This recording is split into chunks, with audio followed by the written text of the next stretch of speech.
누가복음 1장 46에서 50입니다. 시작. 마리아가 이르되 내 영혼이 주를 찬양하며 내 마음이 하나님 내 구주를 기뻐하였음은 그의 여종의 비천함을 돌보셨음이라. 보라 이제 후로는 만세 나를 보겠다 일컬으리로다. 능하신 이가 큰일을 내게 행하셨으니 그 이름이 거룩하시며 국률하심이 두려워하는 자에게 대대로 이르는도다. 아멘. 예, 다 앉아주시기 바랍니다. 마리아의 고백처럼 비천한 자, 내세울 것이 없다고 하는 심령, 가난한 자에게 찾아오시는 하나님을 나누려고 합니다.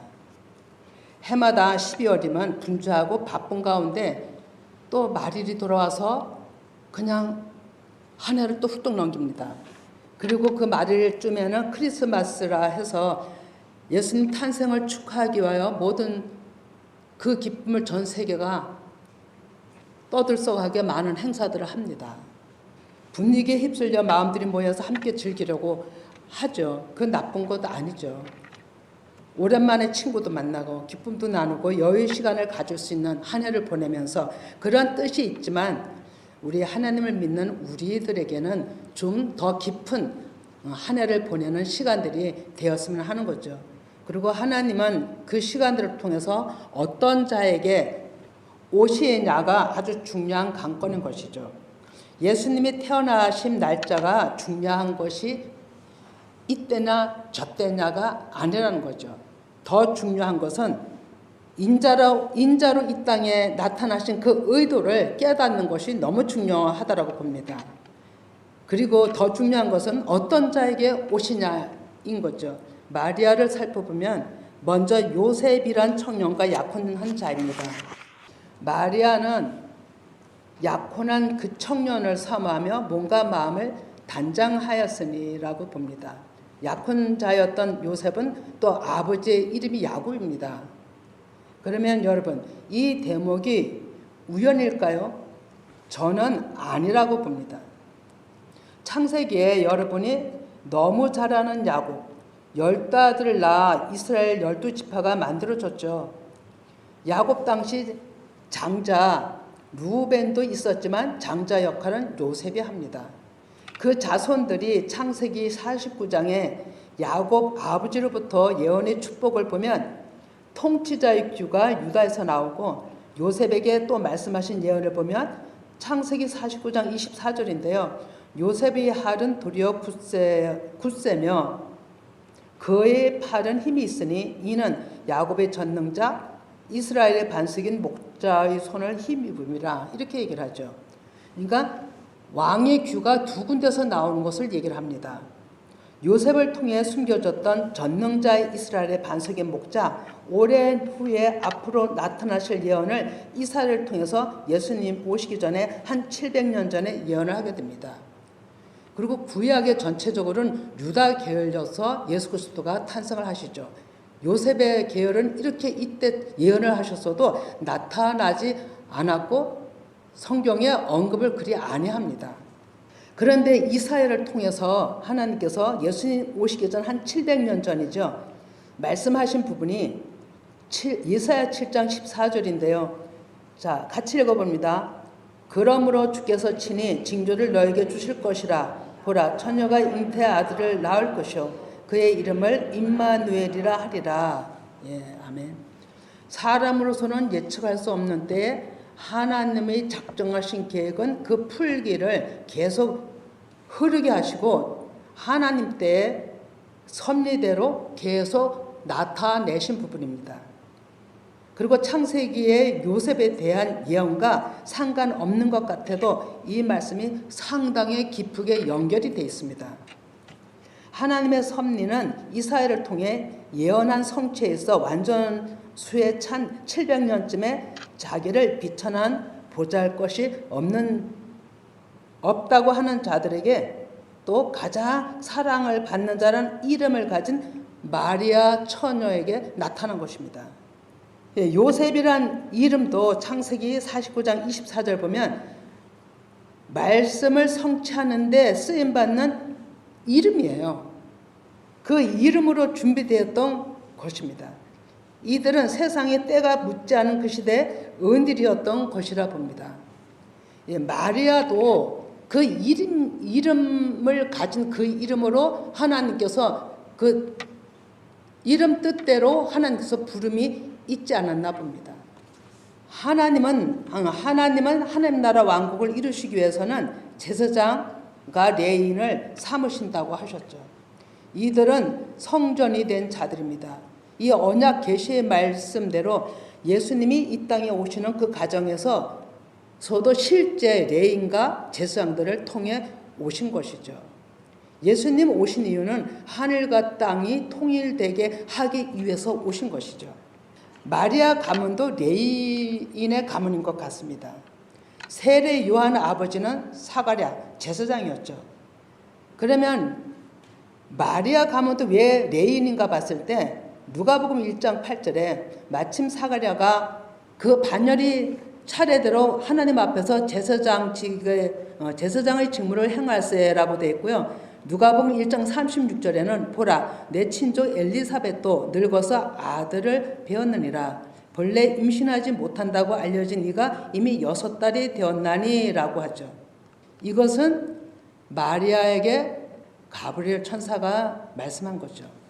내 친족이라고 얘기를 하죠. 그러면 레인 가족이고 제사장 가족이잖아요. 그러면 마리아도 레인의 가족이었던 거죠. 가문이었던 거죠. 그러면 예수님이 오실 길을 준비한 세례 요한도 미리 가브리엘이 계시함을 받아 낳은 아들이었죠. 이것이 순간순간 이루어진 게 아니라 오랜 세월 창세기에 이미 사람을 창조하시면서 계획하신 부분이라고 봅니다. 아모스 3장 7절에 주 여호와께서 자기의 비밀을 그종 선지자들에게 보이지 아니하시고는 결코 행하심이 없느니라고 하시죠. 하나님께서는 우리에게 알리지 아니한 것이 없이는 행하지 않으신다는 것을 오늘날의 우리에게도 똑같은 일을 동일하게 행하고 계십니다. 하나님 앞에 의인은 자기를 부인하고 하나님 말씀대로 따라가고자 하는 자들이 의인인 것이죠. 마리아도 그런 자로 증거됨이 오늘 본문 말씀대로 여종의 비천함을 돌보셨다라고 주님을 찬양하고 있는 모습이죠. 비천이란 사전적 의미는 하나님 앞에 자기를 완전히 낮춘 모습, 그리고 약한 자, 가난한 자, 압박, 짓밟힘, 또 고통의 의미로 마음이 가난하고 이런 의미를 가지고 있는데, 이때 마리아의 사는 그때 당시는 로마 압제 밑에 있었기 때문에 상당히 하나님을 믿는 데 있어서는 어려운 상황에 있었던 거죠. 그 증거가 우리가 너무 잘 아는 누가복음 1장 26절 이하인데요. 이제 한번 그런 상황 가운데 가브리엘 천사가 찾아왔어요. 근데 가브리엘 천사가 처음에 하는 말씀이 6째 달에 이렇게 얘기를 하거든요. 이게 상당히 큰 의미가 있어요. 자, 봅니다.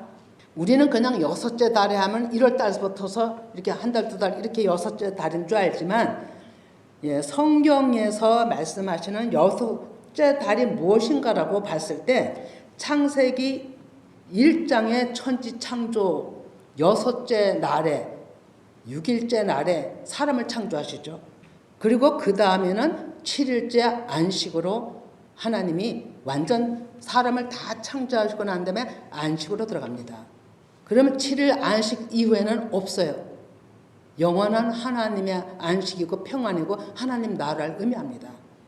그러면 이 일을 성취하시기 위해서 예수님이 태어나는 데 있어서도 가브리엘 천사는 분명하게 와서 6째 달에 얘기를 하고 있는 거예요. 그리고 이 말씀을 쓴 저자도 그것을 아마 깨달은 것 같아요. 그래서 이렇게 말씀을 쓴 것 같습니다.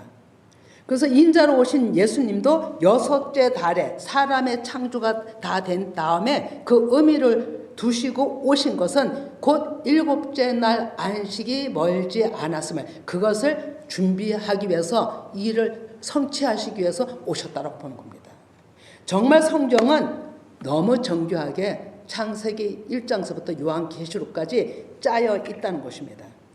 가브엘은 하늘의 천사장입니다. 천사장은 하나님의 사람이라고 되어 있고요. 어원은 힘, 특히 전능자 또는 하나님의 신, 위대한 능력, 강한 이라는 뜻이 있습니다. 이 어원을 보면, 사전적 의미를 보면 하나님이 천사의 모습으로 찾아오신 것입니다.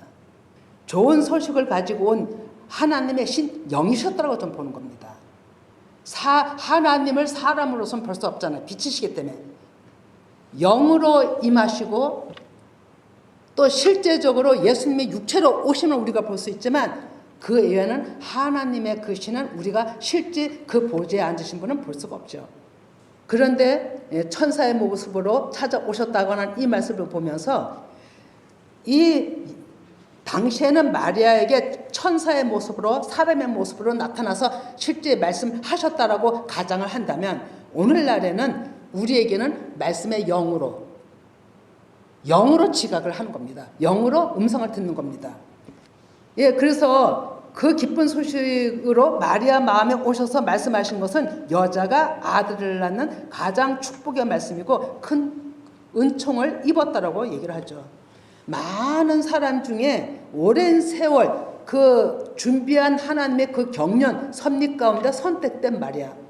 하나님의 음성을 듣는 그 순간에 마리아는 예측 못했을 거 아니에요. 마리아 입장에서는 하나님은 준비하시지만 그랬을 때 마리아는 차분하게 사람 생각하지 않냐고 순간적으로도 하나님 아버지 앞에 자신을 드리는 모습을 나타냅니다. 우리에게도 이런 모습이 있어야 되거든요. 항상.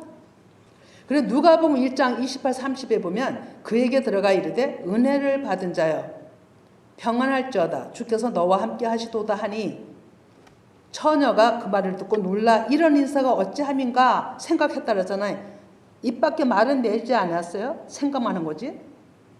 그랬더니 천사가 이르되 마리아여 무서워하지 말라 내가 하나님께 은혜를 입었느니라. 예, 보라 내가 잉태 아들을 낳으리니 그 이름을 예수라 하라. 그가 큰 자가 되고 지극히 높으신 이의 아들이라 일컬어질 것이요 주 하나님께서 그 조상 다윗의 왕위를 그에게 주시리니. 이게 얼마나 놀랍습니까? 이 말씀을 여러분들이 듣나면 어떻게 하겠습니까? 예, 이 말씀이 정말 어렵게 풀어졌어요. 제가 어렵게 저한테 또 나름대로 깨닫게 한 부분은 다 접었어요. 이 말씀을 하면 사람들이 이게 짧은 시간에 자세하게 풀지 않으면 진짜 어렵겠다는 생각으로 또 다시 다 오늘 아침에도 정리하고 또 정리해 봤어요. 자, 그러면 이 왕위를 받을 분이 예수 그리스도, 하나님의 아들로 오시는 예수님, 그 왕위는 율법 조문인 사랑 계명을 십자가에서 이기시고 부활하신 뒤 하나님 우편에서 영원히 하나님의 나라, 우리들을 통치하실 그 왕으로 세워지심이거든요. 그럼 그 왕은 하늘의 보좌에서 빛으로 계신 분이죠. 사람에게는 마음자리에 그 영으로 임하셔서 하나님의 백성된 자들을 영원히 다스릴 왕이신 것이죠. 자, 영원한 야곱의 집은 영적으로 육신을 이기고 온 이스라엘이 된 그 이름이십니다. 이 말씀을 예를 들어 우리가 육신을 말씀에 의하여 이긴 자라면 우리 또한 온 이스라엘 하나님의 백성들이 되는 것이죠. 그래 하나님은 한 사람 한 사람 이러한 모습으로 불러 만들어 가심이 하나님의 구원 창조 역사이신 거죠. 그런데 누가복음 1장 34절 이하도 보면 마리아 말이 이런 일이 어떻게 저에게 일어납니까? 나는 남자를 알지 못하는데요. 이렇게 얘기를 하잖아요. 나는 아직 장성한 자가 아닙니다. 그만한 그릇이 못 됩니다. 마리아 답은 그런 말이었을 것입니다. 그리고 저는 비천한 계집종이옵니다. 이렇게 얘기를 했겠죠. 그러한 모습, 낮추어진 순수한 말을 들은 천사의 답은 가장 듣기를 원했던 답이었으리라고 봅니다. 그러나 그러면서 그 천사야 하는 말씀은 지금 여러분들이 같이 읽으면서 여러분들이 마리아의 입장에서 한번 말씀을 받아보시기 바랍니다. 예, 시작. 누가복음 1장 35절입니다. 예, 시작. 천사가 대답하여 이르시되 성령이 내게 임하시고 지극히 높으신 네 능력이 너를 덮으시리니 이러므로 나실 바 거룩한 이는 하나님의 아들이라 일컬어지리라. 아멘. 예, 진짜 놀랍지 않으세요? 개인적으로도 저는 이 말씀을 오랜 전에 받았을 때도 어떻게 저한테 이런 일이 일어날 수 있나요? 이렇게 했어요. 저도 진짜 좀 깨닫지 못해서 그렇게 말씀을 했던 거죠. 그러나 지금은 이 말뜻은 내 안에 말씀이 오늘날에는 들어옴으로 이 역사가 일어나는 것입니다. 예, 미리 말씀드린 바 있지만 하나님의 말씀이 시종자로 마리아 마음자리에 들어오신 거예요. 이처럼 이 말씀이 마리아처럼 믿어졌다면 우리 안에 말씀이 시종자로 또 심겨져서 하나님의 아들로 우리도 일을 할 것입니다. 누가복음 1장 36, 37에 보라 내 친족 엘리사벳도 늙어서 아들을 배었느니라 본래 임신하지 못한다고 알려진 이가 이미 6달이 되었나니 예, 대저 하나님의 모든 말씀은 능하지 못함이 없느니라. 예, 여기서도 6달 의미하는 것은 곧 하나님의 나라가 도래할 것을 감지하고 말씀한 거예요.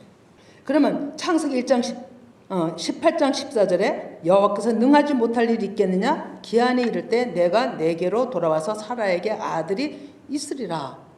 예, 능하지 못할 일이 있겠느냐 말씀은 능하지 못함이 없느니라와 같은 얘기시죠. 예, 사라에게 하신 말씀 너무나도 잘 알죠. 그런데 마리아에게도 똑같은 얘기를 하신 겁니다. 이 말씀이 우리에게도 똑같이 이루어져야 되는 거죠. 자, 여기서 사라는 그 음성을 듣고 어떤 일이 일어났습니까? 이삭을 갖게 되었죠. 그리고 마리아는 예수님이 태어나십니다. 그럼 아주 중요한 것은 우리에게는 각 심령 안에서 말씀으로 인하여 내가 아들이 되는 거예요. 예, 사라에서 이삭은 야곱이 낳고 야곱에서 12아들이 나오고 12지파가 구성이 되고 그 아들로 말미암아 구약의 역사를 이루어 왔죠. 그럼 인자로 오신 예수님은 이 땅에서 제자 양육 12제자로 중심이 되어서 70명, 120명으로 하나님의 나라 기틀을 성령의 강림으로 마련해 놓으셨어요. 그 2000년이 넘어 오늘날 셋째 날이라고 하는 이때에는 완성의 때예요. 하나님의 궁극적인 완성의 때가 우리에게 있는 것입니다. 그러니까 7일째 안식의 완성이 지금 때에 그 일을 하시기 위해서 우리를 불렀다라고 보시면 되는 겁니다. 그럼 우리가 또 아주 기초적인 새 시대의 하나님 나라 완성의 역할에 바탕이 된다면 우리 후세들은 얼마나 큰 일을 하겠는지. 그 일들은 하나님의 영이 임한 자들에게만이 이루어지는 일이에요. 하나님의 나라 왕국을 이루는데 열방에 하나님의 일꾼들이 서야 함을 제가 그래서 그렇게 강조하는 거예요. 제 마음에는 온통 이것밖에 없는 것 같아요. 하나님 나라의 완성을 위해서 우리 모두가 누구에게서든지 하나님의 영의 말씀을 전해야 된다는 그 마음이 엄청나게 저는 자리 잡고 있어요. 진짜로. 이 말씀에 함축된 말씀이 하나님의 모든 말씀은 능함이 없으시다고 저는 확실하게 믿고 있어요. 그러면 이곳에 그 모든 말씀으로 씨앗을 심어놓고 지금까지 자라게 하고 지금까지 이 모든 일을 양육시키고 연단시키신 그 하나님의 섭리의 그 일들이 분명히 여러분들을 통해서 저는 하나님의 그 뜻을 이루시리라고 보는 겁니다. 또 이 시대의 일을. 그래서 요한복음 14장 12절에 내가 진실로 진실로 너에게 이르노니 나를 믿는 자는 내가 하는 이 일을 그도 할 것이요 또한 그보다 큰 일도 하리니 이는 내가 아버지께로 감이라. 너희가 내 이름으로 무엇을 구하든지 내가 행하리니 이는 아버지로 하여금 아들로 말미암아 영광을 받으시게 하려 함이라. 예, 여기도 그 이름으로 내 이름으로 무엇이든 구하면 그 이름 요셉의 이름 마리아의 이름 하나님은 뜻하신 바 그 정하신 이름들이 너무나도 중요해요. 하나님이 주신 이름이 그렇게 중요하다는 거죠. 우리는 이 모든 말씀들을 믿어야 합니다. 여러분들이 별 볼 일 없고 보잘것 없고 초라하고 아무것도 아닌 것 같은 이 촌에 아무것도 아닌 이곳에서, 열방에서도 이런 말씀을 증거하는 데가 있겠지만 이곳에서 이런 말씀 증거하고 일꾼들이 서야 된다고 여러분들이 해야 된다고 하는 이것을 믿으신다면 여러분들을 통해서 하나님은 일하실 것을 저는 100% 믿습니다. 왜? 언약이기 때문에, 약속이 있으시기 때문에. 근데 믿는 자들에게만 이 일이 일어나는 거예요. 내가 뭘 아직, 그건 아닌 거라고 봅니다. 하나님은 완전한 자를 들어 쓰시는 게 아니에요. 제자들을 선택하실 때 보세요. 모르는 자들을 선택해서, 이름 있는 자들을 선택해서 쓰신 게 아니에요. 그냥 자기 일에 충실하는 자들을 불러서 쓰신 거예요. 만들어 쓰신 거예요. 요한복음 15장 7에 너희가 내 안에 거하고 내 말이 너 안에 거하면 무엇이든지 원하는 대로 구하라. 그래야만 이루리라고 얘기를 하고 계시죠. 진짜로 하나님은 너무나도 보잘것이 없고 생각도 못하는 저 사람이, 진짜 이 사람이 정말 그렇게 쓰임받는 사람이야? 의아할 정도로 그런 자들을 통해서 하나님은 하신다는 것입니다. 예, 마리아는 비천한 자라고 2번이나 얘기합니다. 그리고 그 하나님을 찬양하죠. 제 자신도 정말 하나님을 찬양합니다. 저는 진짜 볼 일 없는 사람이거든요. 세상을 모르고 컸고 세상의 영어조차 잘 모릅니다. 어떤 말이 어떤 말인지도 잘 모르는 사람입니다. 그런데 하나님이 이렇게 언약을 주시고 이렇게 이 강단에서 말씀 전하는 것 자체도 저는 기적이에요. 어떻게 제가 이 일을 할 수가 있겠어요? 근데 하나님은 저를 쓰시는 거, 제 안에 하나님 계신 거 분명하시거든요. 그래서 저도 마리아같이 진짜 그 하나님을 찬양합니다. 그러면 우리 모두가 그런 마음이길 정말로 원하는 것이죠. 이사야 53장 1, 2절을 보면 우리가 전한 것을 누가 믿었느냐? 여호와의 말이 누구에게 나타났느냐? 그는 주 앞에서 자라나기를 연한 손 같고 마른 땅에서 나온 뿌리 같아서 고운 모양도 없고 풍채도 없은즉 우리가 보기에 흠모할 만한 아름다운 것이 없도다라고 얘기합니다. 누가 그 예수님을 우리의 구세주, 구원자를 누가 알았겠어요? 유대인들도 더 몰랐죠. 오히려 같은 동네에 살았던 사람들은 예수님을 죽이려고 했어요. 예, 마리아는 누가복음 2장 51절에 예수께서 함께 내려가사 나사렛에 이르러 순종하여 받드시더라. 그 어머니는 이 모든 말을 마음에 두니라. 예, 그렇잖아요. 엄마는 아들이 하는 모든 일, 우리도 다 그렇잖아요. 그 하는 모든 하나하나 말 하나 행동 하나 다 마음에 두는 거예요. 말을 막 자랑하거나 이러지 않은 거죠. 그냥 마음에 두고 하나님의 하실 일을 이제 보고 있었던 거죠. 우리가 지금의 우리에게 말씀하시는 모든 말씀들을 마음에 두고 믿으면 그대로 하나님께서는 일하신다는 것을 다시 한번 말씀드리면서 요셉과 마리아와 살던 곳이 어디냐면 나사렛이란 동네예요. 제가 주배에 올렸죠. 나사렛에 대해서 이번엔 3층에서 좀 알아보자고. 예, 우리가 이스라엘 가서 나사렛을 가보면 유적지로 본 결과는 상당히 부자들이 살고 해당도 많고요. 문학이 발달된 곳이라고 듣습니다. 그러한 나사렛은 나자레드라고 되어 있는데 요한복음 1장 46절에 나다엘이 한 말이죠. 나다나엘이 이르되 나사렛에서 무슨 선한 것이 날 수 있느냐? 빌립이 이르되 와서 보라. 이렇게 얘기를 했죠. 야, 나사렛에서 무슨 선한 것이 날 수 있어? 이러니까 그 친구가 와서 한번 봐. 이렇게 얘기한 겁니다. 탈무드에서도 나사렛은 그 동네는 비천하고 궁핍한 마을이라고 얘기합니다. 비천함, 어떤 자인지 말씀을 찾아보겠습니다. 비천한 뜻이 뭔지. 왕하 24장 14절에 보면 그가 또 예루살렘의 모든 백성과 모든 지도자와 모든 용사 만명과 모든 장인과 대장장이를 사로잡아 가매 비천한 자 외에는 이 땅에 남자가 없었더라. 이 얘기는 바벨론으로 유대 민족이 다 성전도 해파되고 무너지고 다 쓸만한 사람, 이름 있고 괜찮은 사람은 다 끌고 갔어요. 그런데 남은 자가 누구냐면 비천한 자들이 남았다는 거예요. 그러면 이 비천한 자들이 또 왕하 25장 12절에 보면 이렇게 나옵니다. 시대장이 그 땅에 비천한 자를 남겨두어 포도원을 다스리는 자와 농부가 되게 하였더라. 예, 성경에서 포도원은 이스라엘 나라를 뜻합니다. 그러면 거기에 포도원을 가꾸는 자들로 비천한 자들이 남은 거예요.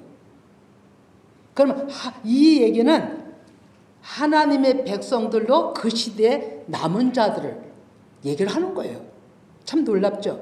비천한이라는 뜻이 그 비천한 자기 마음을 비운 자들의 마음을 하나님께서는 어디서나 어떤 상황에서도 지킨다는 의미를 말씀하시는 거예요. 예, 어느 시대나 시종자로 남는 겁니다. 엘리야도 그랬죠. 나만 남았나이다 라고 했을 때 하나님이 바알에게 무릎 꿇지 않은 자 7,000명인가요? 숨겨놓았다고 그랬죠. 완전수, 꼭 7,000 숫자 의미가 아니라 완전한 자들, 바알에게 무릎 꿇지 아니한 자기를 더럽히지 않은 자들 내가 숨겨놓았다라고 얘기를 하는 거죠. 이 완전함은 하나님의 뜻에 7일째를 지금 계속 그 의미를 또 두고도 지금 얘기하는 바입니다. 예수님은 나사렛 동네에서 자라시고 때가 되면 그 해당에 가셔서 예수님 자신의 사명을 선포하십니다. 예, 예수님이 지금 이 성경에는 아무런 얘기가 나타나질 않지만 예수님의 자람의 어떤 말씀을 들어본 적이 있는데요. 많은 일을 고향에서도 행하셨어요. 귀한 일들을 많이 잘할 때도 행하셨더라고요. 목소리를 아버지 일을 도우시면서. 그러니까 그 동네 사람들은 예수님을 어린 예수님도 유심히 봤던 거예요. 엄마뿐이 아니라. 그런데 그 때가 되면 그 해당에 가셔서 예수님의 자신을 선포한 말씀은 유명하죠. 누가복음 4장 17절에서 19절인데요. 예, 같이 읽어봅니다. 예, 시작. 선지자 이사의 글을 드리거늘 책을 펴서 이렇게 기록된 데를 찾으시니 곧 주의 성령이 내게 임하셨으니 이는 가난한 자에게 복음을 전하게 하시려고 내게 기름을 부으시고 나를 보내사 포로된 자에게 자유를 눈먼 자에게 다시 보게 함을 전파하며 눌린 자를 자유롭게 하고 주의 은혜의 해를 전파하게 하려 하심이라 하였더라. 아멘. 예, 자기의 사역을 드러내신 겁니다. 선포하신 거죠. 그러면서 누가복음 4장 20절 이하 그냥 설명만 드리면 이러한 예언적 말씀을 읽으니까 예수님을 거기에 있던 사람들이 다 주목해 봅니다. 그럴지라도 예수님은 또 말씀을 하시죠. 이 글이 오늘 너희 귀에 응하였더라고 얘기를 하죠. 그 말씀을 하시자마자 그 사람들이 하는 소리는 이 사람이 요셉의 아들 아니냐? 예, 우리 동네에서 저가 같이 자란 요셉의 아들 아니냐? 아마 마리아가 베들레헴에 가서 태어났다는 얘기 안 했으면 베들레헴에서 태어난 줄은 모르겠죠.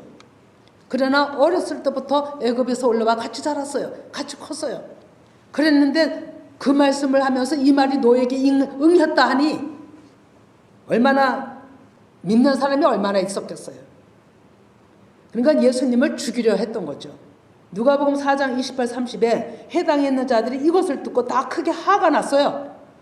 아니 지가 무언데 이 소리를 해? 이렇게 나왔겠죠. 일어나 동네 밖으로 쫓아내요. 그 동네가 건설된 산 낭떠러지기까지 끌고 가서 먼저 떨어뜨리고자 하되 밀쳐서 떨어뜨리고자 하되 예수께서 그들 가운데로 지나서 가시니라.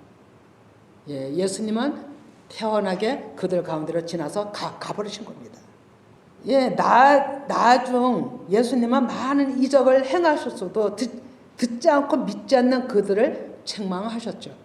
이 나사렛 동네 사람들이 이 말씀하시는 이가 구세주 하나님의 아들 예수님을 들어도 못 듣고 보아도 못 보았기 때문에 이런 일들을 행한 거죠.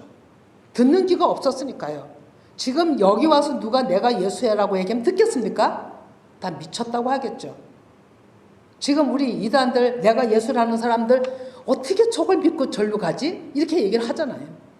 근데 이때 당시에는 진짜 그 하나님이 오셔서 얘기를 하심에도 불구하고 안 믿죠. 지금 너무나도 내가 예수라는 얘기가 우리나라에는 많기 때문에 진짜 예수님이 오셔서 내가 예수라 해도 믿을 사람은 없을 것입니다. 요한복음 12장 36에 보면 너희에게 아직 빛이 있을 동안에 빛을 믿으라. 그리하면 빛의 아들이 되리라. 예수께서 이 말씀을 하시고 그들을 떠나가서 숨으셨다 그러는 거예요. 빛이 누구십니까? 예수님이시잖아요. 말씀이 또 예수님이시잖아요. 근데 예수님이 항상 오래 같이 있으신 게 아니잖아요. 십자가 죽으심 이후에는 이 땅에 없으실 것이니까. 37절에 이렇게 많은 표적을 그들 앞에서 행하셨으나 그를 믿지 아니하니 이는 선지자 이사야의 말씀을 이루려 하심이라. 이르되 주여 우리에게 들은 바를 누가 믿었으며 주의 팔이 누구에게 나타났나이까 하였더라. 그렇잖아요. 누구에게 나타납니까? 누구에게 나타나나요? 가장 비천한 자들에게 나타나는 거예요. 보잘것이 없다 하는 자들에게, 마음을 비운 자들에게 나타나는 거예요. 39절에 보면 그들이 능히 믿지 못하는 것은 이 때문이니 곧 이사야가 다시 일렀으되 그들의 눈을 멀게 하시고 마음으로 깨닫고 돌이켜 멀게 하시고 그들의 마음을 완고하게 하셨으니 이는 그들로 하여금 눈으로 보고 마음으로 깨닫고 돌이켜 내게 고침을 받지 못하게 하려 함이라 하였습니다. 이것 또한 하나님이 하신 거예요. 때가 아니었던 거죠. 예수님을 알 때가 아니었던 거예요. 예수님을 알았더라면 십자가에 못 박지 않았더라고 얘기하죠. 고린도전서에. 몰라야만 십자가에 못 박힘을 당하고 우리를 구원으로 하실 수 있는 길이 열리는 것을 완전히 감춰 놓으셨던 거예요. 그러니까 41절에도 이사야가 이렇게 말한 것은 주의 영광을 보고 주를 가리켜 말씀한 것이라. 이사야는 영적으로 인지하고 그 영광의 그 예수님이 하실 일을 보았던 거예요. 우리도 오늘날에 우리 영으로 인지해야 되는 거예요. 그리고 그들에게 말씀의 눈을 열어서 하나님의 뜻을 알리게 하시는 때에 우리는 지금 있어요. 한번 여러분들 진짜 예수님을 말씀으로 한번 찾아보세요. 하나님이 분명히 답하십니다. 오늘 우리에게도 영으로 지각하지 않으면 이 되어지는 일을 우리는 알 수가 없어요. 이 말씀을 듣는 모든 분들이 저는 간절히 알길 원해요. 그래서 하나님이 지금 하시는 이것을 알길 원해요. 왜냐하면 얘기했죠. 여섯째 달에 언급하시면서 나타나신 가브리엘 천사, 하나님이 영이라고 그랬잖아요. 그분이 여섯째 날 일회째 안식으로 들어간 것처럼 이제 창세기 1장의 그 말씀을 성취하시기 위해서 예수님이 직접 오신 거예요. 그리고 십자가 죽으신 후에 영으로서 하나님의 완전한 하나님 나라를 회복하는 그 안식을 하기 위해서 이 모든 일을 마리아를 통해 비천한 자를 통해 하신 거예요. 그러면 예수님이 왔다가 하신 그 뒤에 오순절 이후에 2000년이 흘렀어요. 그리고 이것은 성경적이에요, 여러분. 지금 읽진 않지만 누가복음 13장 32, 33절을 보면 오늘과 내일, 그리고 모레는, 오늘과 내일은 귀신을 쫓아내며 가르친다 그랬죠. 병자를 고치고. 그리고 모레는 내일을 하리니. 그것이 셋째 날 하나님의 완성을 의미합니다. 또 호세아 6장 1절에서 3절 보면 하루 이틀 지나 셋째 날에 회복하신다라고 되어 있습니다. 이 모든 말씀들이 모든 이 말씀들을 정말로 정교하게 짜셔서 하나님은 때에 모든 일을 지금까지 하시고 오늘날에 못 보게 했던 눈을 때에 이전은 우리들의 눈을 열게 해서 하나님 아버지 앞에 함께 동력자로 신부로 쓰임받는 일꾼들을 먼저 선택하는데 그때가 지금의 때라고 얘기를 한 것이고 이 일들을 하나님은 이루어 가신다라고 또 다시금 얘기를 하는 겁니다. 그러니 얼마나 중요합니까? 이것을 여러분들이 진짜 마음으로 영적으로 지각을 하면요 잠을 못 잘 일이에요. 진짜로 그 하나님의 일이에요. 그런데 그 하나님도 어떻게 오셨냐면 가장 비천한 자로 오셨어요. 마음을 비우신 그런 마음으로 오셨단 말입니다. 빌립보 2장 6절에서 8절을 읽고 마치기로 하겠습니다. 예. 같이 읽어봅니다. 빌립보 2장 6절에서 8절. 예, 시작. 그는 근본 하나님의 본체이시나 하나님과 동등됨을 취한 것으로 여기지 아니하시고 오히려 자기를 비워 종의 형체를 가지사 사람들과 같이 되셨고 사람의 모양으로 나타나사 자기를 낮추시고 죽기까지 복종하셨으니 곧 십자가 죽으십니다. 예. 나를 부인하고 하나님의 십자가를 나의 십자가를 지고 예수님을 따르는 우리 모두가 되기를 소망합니다. 그리고 이 시대에 마리아 이름으로 쓰임받기를 진짜 소망합니다.